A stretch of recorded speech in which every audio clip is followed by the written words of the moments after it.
Hello everyone, आज आपण भाजलेली बडीशोप बनवणार आहोत।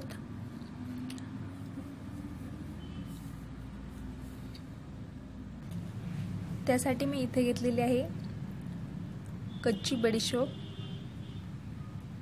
1 चमचा हळद घेतलेली आहे आणि थोडंसं मीठ घेतलेलं आहे, साधारणतः अर्धा चमचा। जेवढी बडीशोप असेल त्या अंदाजानुसार तुम्ही हळद आणि मीठ घेऊ शकता। सगळ्यात आधी आपण बडीशोपमध्ये हळद मिक्स करूया। बरेच जण हळद आणि मिठाचं पाणी करून पण मिक्स करतात, पण हळदीचे पाणी टाकल्यामुळे गोळे बनतात आणि ती सर्व बडीशोपला लागली जात नाही। त्यामुळे मी इथे हळद पावडर मिक्स करून घेणार आहे, त्यानंतर मीठ मिक्स करून घेणार आहे।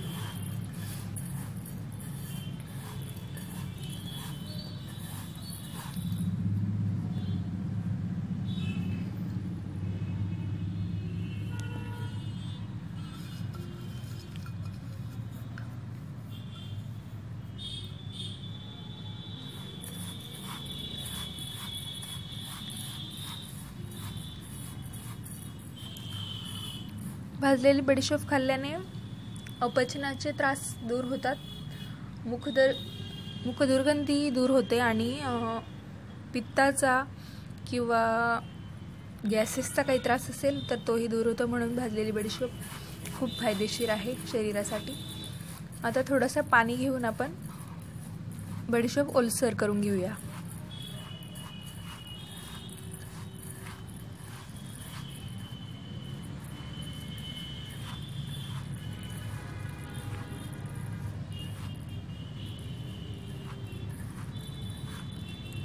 हळद टाकल्याने थोडासा पिवळसर कलर येतो बडीशोपला आणि हळद अँटीबायोटिक म्हणून पण उपयोगी आहे, त्यामुळे इथे आपण हळदीचा वापर केलेला आहे।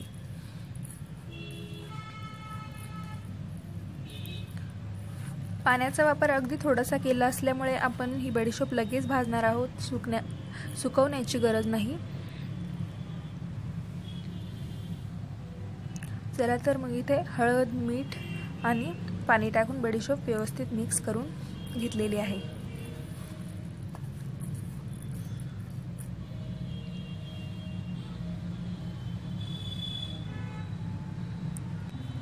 तुम्ही माझ्या चॅनलवर नवीन असाल आणि चॅनलला सबस्क्राइब केलं नसेल तर सबस्क्राइब जरूर करा।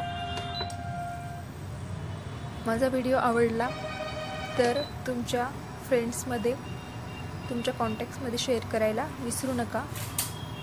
तर इथे मी बडीशोप भाजण्यासाठी पॅन ठेवलेला आहे। तुम्ही जर गॅसवर बडीशोप भाजणार असाल तर गॅसची आच एकदम मंद ठेवा, जेणेकरून बडीशोप जळणार नाही। पॅन थोडासा तापला की आपण यात बडीशोप घालूया।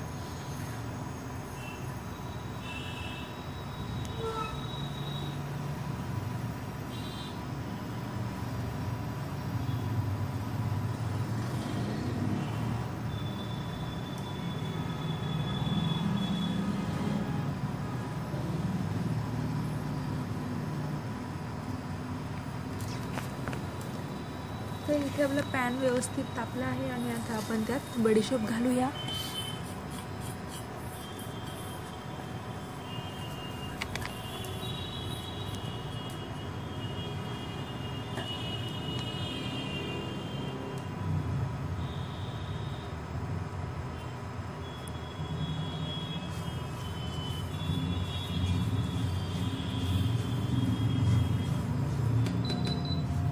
साधारणतः 10 मिनिट लागतात बडीशोप भाजून तयार होण्यासाठी।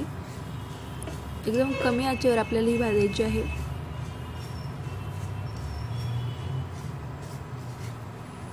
थोड्या वेळाने उचटणीचा वापर करून बडीशोप खालीवर करत राहायची, जेणेकरून ती सगळ्या बाजूनी व्यवस्थित भाजली जाईल। जसजसं आपण बडीशोप भाजत जाऊ तसतशी तिच्यातील पाण्याचं प्रमाण कमी होऊन ती छान कुरकुरीत भाजली जाते आणि हळदीचा कलरही छान उतरतो।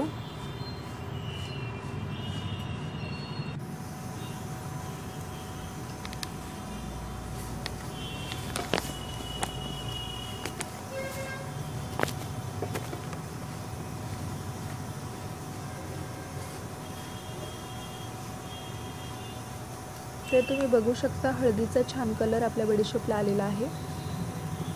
छान अशी हिरवीगार बडीशोप आपल्याला दिसते आहे।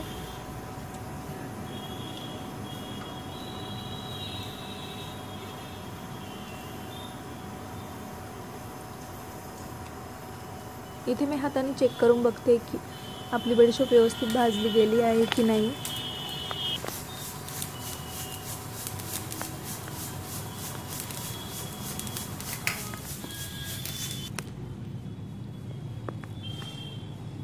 चला तर मग बडीशोप इथे व्यवस्थित भाजली गेली आहे, ती मी आता ताटात काढून घेते। भाजताना काय होतं, आपण जे मीठ लावलेलं होतं ते थोडंसं काळसर होतं, त्यामुळे काय करायचं, चाळणीवर बडीशोप घ्यायची, ओतून घ्यायची आणि थोडंसं चाळून घ्यायचं, जेणेकरून जे काळं झालेलं मीठ आहे ते खाली गळून जाईल। त्यानंतर तुम्ही बरणीमध्ये किंवा डब्यामध्ये बडीशोप भरून ठेवू शकता।